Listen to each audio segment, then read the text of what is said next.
Hey, what's up, ladies? So today we're gonna talk about how to make a guy fantasize about you, how to make him think about you, how to make him like just desire you. And before I get into this talk, okay, I need to let you guys know something. As the channel is growing, it's getting a little bit more difficult to respond to people. It's getting very hard. And you guys are gonna have to understand it's gonna be a lot harder for me to keep track of people sending me messages, commenting, all that sort of stuff. And so as a result, I may not be able to respond to a lot, you know. So don't get mad at me. Don't dislike my videos because they didn't respond to your message, you know. But I'm looking. But just realize that it's gonna be very hard, all right. Because I also have another channel too, so I get comments there too. So it's not that easy. Then you got my grandma always asking me to give her water. I mean, I got my attention. There's only one Alexis, all right. So let's get started, all right. The way that you make a guy fantasize about you is you got to give him a taste of what's possible, right? You don't fantasize about things that are tangible, like that are in front of you, that you have. You fantasize about things that you don't have, that you do want. The more you want something, the more you're going to fantasize about them. So that's the fantasy also becomes as a result of how much lack you have in your life.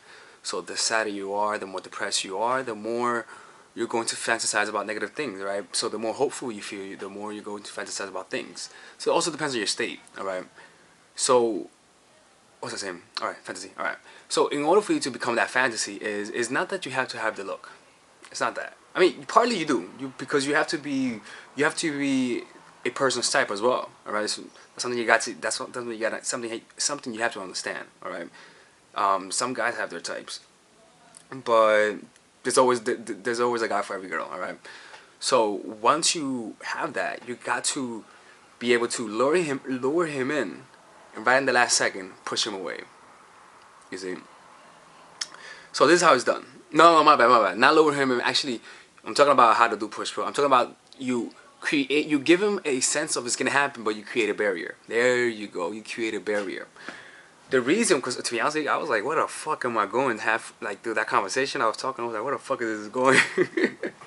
I don't know. If you actually pay it back, you can see me like going like that. I don't know what's going on. All right, so you become that temptation simply because there's a barrier, logistical barrier, relationship barrier, but simply because you know you cannot have the person, and because you know the person wants you,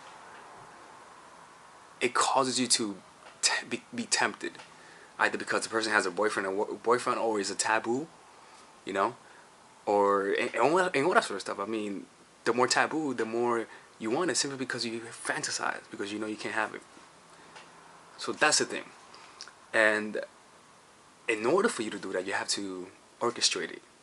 If it doesn't happen naturally, that's why long distance relationships, a lot of them, they do Skype sex because they want to be close to the person.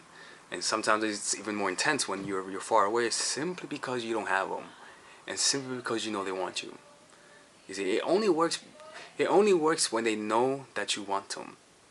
Because it's one thing knowing that a girl doesn't want you, all right, that's fine. But it's one thing knowing that a girl wants you, and you're like, oh shit, she's hot too. Like, now you're invested. Now you're like, oh, I'm interested. So she doesn't, so because there's a barrier, it makes you like, oh, my luck, just my fucking luck. Once I find a guy that likes me, he doesn't like me back. See, that's what you want to give him. You see, so through giving him that fantasy of doing that, you're able to make him want you more. But you have to give that barrier. So intentionally do it. You see, like rather than going into your house and saying, "Oh, no one's home," and then suddenly tell your roommate to stay home. We're like, "Oh, we can't do nothing."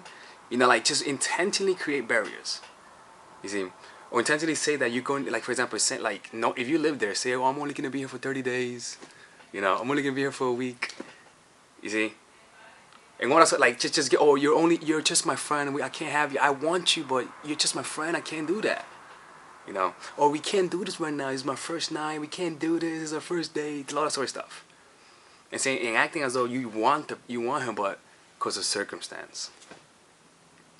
You know, and right in that moment where he's like, "Fuck," you push him away, and leave him like that, and leave and say, "Oh man, I wish I was with you. Oh, what would I would do to you?" He's like, "Oh my goodness in heaven, look what I missed," and then let that simmer, let that fantasy simmer. and he's gonna be thinking of you. That's how it is. Then he's gonna go to Pornhub, look for a porn star that looks similar to you, and hopefully he doesn't wake up with blue balls tomorrow. He'll be relaxed. He'll be okay. You know, you did your job. Don't worry. And if he doesn't do that, then he's a fucking trooper, because I ain't doing that shit. Fuck that. Anyways, this is Alex from Mindful Attraction 2.0. Have a good day, and if you guys need one-on-one coaching, let me know. Alright, the prices might go up in about like 3 or 4 months when I move out, so take advantage for now. Alright, bye bye.